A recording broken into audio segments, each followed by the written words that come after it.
What's up, guys? Thank you for tuning into this channel. I'm your host, William Smith. This is WSC, where we cover tech, lifestyle, and entertainment. And today we're talking about getting into tech. So this is whether you're first starting off in your career, whether you want to change your career, or you're just curious about it, right? Like you may have a kid or you may have a colleague that wants to know more about technology. Wanted to cover some of the success stories that I've had, some of the tips and tricks that's helped me throughout my career, and see if I can help you out in any way. So stay tuned and get into this video.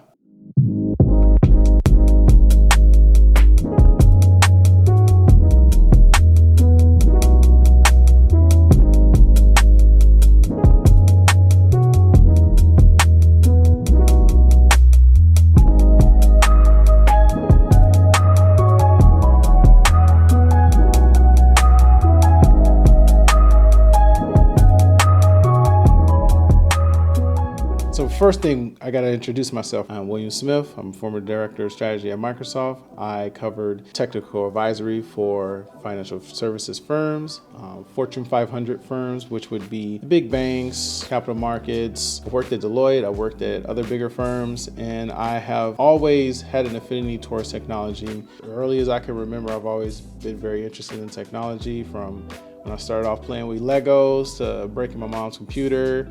And, you know, it's always just been something that's been a very big passion of mine. I wrote a book also as well. So one of the things I wanted to do is to kind of give back to the community and find some way to creatively outlet some of my knowledge and expertise that can help someone else out in their career. One of the things that I always done is I just always listen. One of the things to being a good, true leader is you have to always actively listen. So one of the things that really helps technologists and people really starting off in a career, no matter what field you go in, is to actively listen. Listen to the people around you that are valued. Listen to the people really just there to help you. Learn to parse what is good advice and bad advice. I started off right when I was in college. When I was first getting into technology, I actually learned Java from a mentor of mine who taught me the programming fundamentals of Java. It was a dummy books, and I learned Java back at the time. I think it was Oracle Java. It helped me kind of learn how to program when I was into my career in college. When you first start off, you have to prove who you are and how good you are.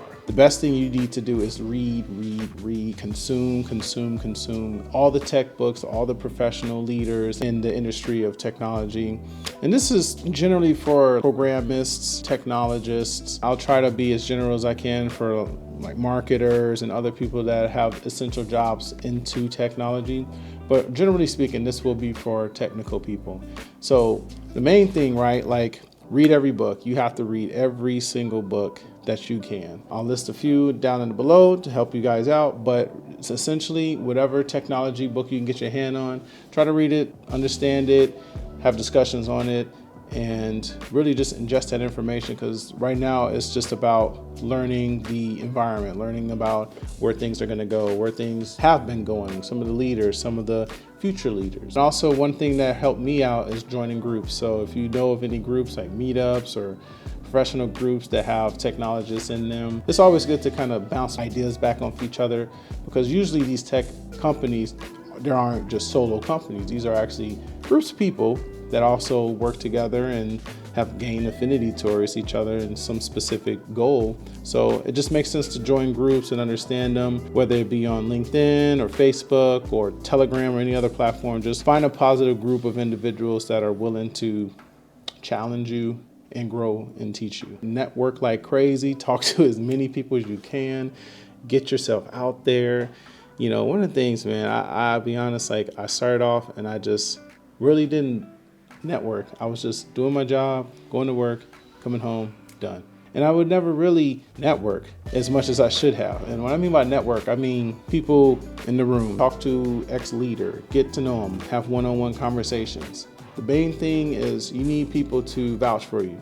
You need to get better, but you also need people to vouch for you. It's good to have people around in your back pocket that kind of bat for you just in case anything else happens. You need someone as a reference. So overall, just right, like conversation, someone to challenge you, someone to keep continuing, and even opportunities. And this is just nothing really malicious, right? Like just having people around that will challenge and educate you on the latest and greatest. Like what are some of their concerns? What are some of their problems? Potentially you could create an application that could help them. So it's always good to have and brush shoulders with the right people. Never stop, never give up. I would say never stop, never surrender. But really just never really give up on your goals. Just like keep going for what you truly value and what you want to do, whether it is tech or is something adjacent to tech. Make sure everything that you have is in alignment with your goals and your aspirations. And you want to just keep going. You don't want to stop. You want to take your time and understand everything as best as you can. Don't feel bad to get your hands dirty, get your arms worked. So setting expectations. When you first get your job, right? When you first land a position in tech, 9 times out of 10, you're not going to get something that is going to be your dream job. Let's be honest. Like my first job was at some clunky law firm and I was bored and I was miserable as all get out. But eventually I moved myself up to my dream job. When you first start off, it's going to be mundane, it's going to be stressful, probably going to hate it, but make sure that it aligns with your goals as much as you can. Make sure that specific job that you're doing is helpful and beneficial to where you're trying to go.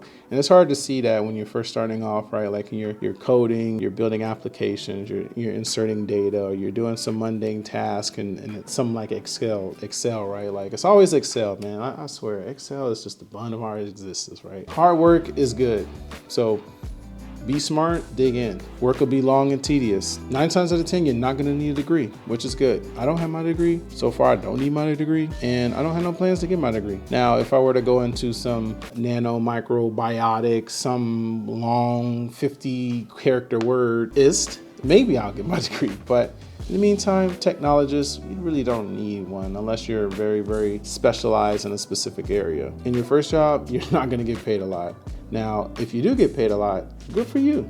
Great. The good thing is stay humble, stay hungry, keep working your butt off. Biggest buzz right now is, of course, AI. But the best thing about it is there's so many avenues that you can get into. You could be a prompt engineer, you can be a scientist. You just don't have to just do like non-technical. You can do technical and then leadership too. So the types of techs, like I mentioned, you have the non-technical, you have the technical, and then you have a little bit of hybrids too, right? Technical meaning software developer, data, DevOps, solutions arc, UI, UX person, blockchain, blah, blah, blah, blah, blah. But then you also have like sales on the non-technical side. You have technical sales, legal, you have marketing, you have HR, you got customer support, you have customer success, and then you have it in between, right? You have the consultants, the project managers, the QA people. Get certified in what you do. Certifications are very important. You got to do it. You have to get your certification, especially when you first start off. If you don't have a degree and experience, you got to get certified. That's one of the true ways that people will understand or know if you actually can do. Also, you don't want to job jump. So like you job jump, doesn't look good on your resume. Stay somewhere for about 2+ years, get to know everything, shake hands, network around different companies, learn, move. But don't just stay at least for 2 years. Don't jump. People don't like jumpers, especially consultants. When you jump as a consultant, it looks bad. And you usually want to pivot up. You don't want to pivot standard because that doesn't show growth, if possible. Markets usually make things harder for us like now. Define clear goals, find a mentor, find people who can help you out in your career, but ultimately be accountable for your own success. Attend meetups, attend networking events if possible. As a technologist, you want to get a part of projects going good. Get a load of some GitHub projects, understand what's going on, dynamically change with the market. So you're learning these newer things, learn the most cutting edge technology as best as possible, as well as learn, some of the slower paced ones, but just get a part of projects. Learn from the masters, people who's been working on these for ages, find some way to contribute to them and use it as a portfolio. If you don't know what a portfolio is, right, it's a showcase of work that you've done, whether it be in technology, design, awards. So you just want to have like a showcase of who you are as a person and some things that you've excelled in. When you first start off, it's not going to be as easy to find them, but the goal is to get a hold of projects that are either in your organization and out of your organization. So when I mention groups, find group projects that are going on that you can contribute in some way to. In your stuff, you want to find some way to contribute as well to your organization and trying to grow with that platform. I think it goes as no-brainer, right? You got to have a resume, something that kind of showcase your skills. For newcomers, generally want to kind of list some academic achievements, your GPA, some things that you worked on your projects, maybe your final project, some of the details with that, and interns. But just list out as much relevant information to tech or whatever position that you're going for in tech that can help you with personifying that story. Mid-career, let's say you're an adjacent industry and you're going into tech, you do have a lot of industry expertise and understanding. I would put as much as I could into that, as well as try to articulate a story that lines up with a specific goal. So it's just really just painting the picture between what's relevant in your past career and how do you make that story sound solid. Consulting will help you gain a lot of experience. However, you will be worked. So it could be good, especially for a new consultant or a new technologist. It provides an avenue to not just do technology, you could do projects, you can get a part of different internal groups, and you have a network that you already attached to without even knowing it. So Big Four usually have a huge network, cloud, architects, database people, designers. You're always on your toes. You're always going to understand the next best and latest and greatest. It's kind of harder to get into the bigger four firms, especially if you don't have a career in tech and you first starting off. Generally speaking, they usually go for college kids, bring you on as an analyst, and you kind of grow through there. Don't expect to just land a job. You're going to have to actively act. So it leads me to my next one. Your best friend is going to be LinkedIn. Some people have some bad things to say about it.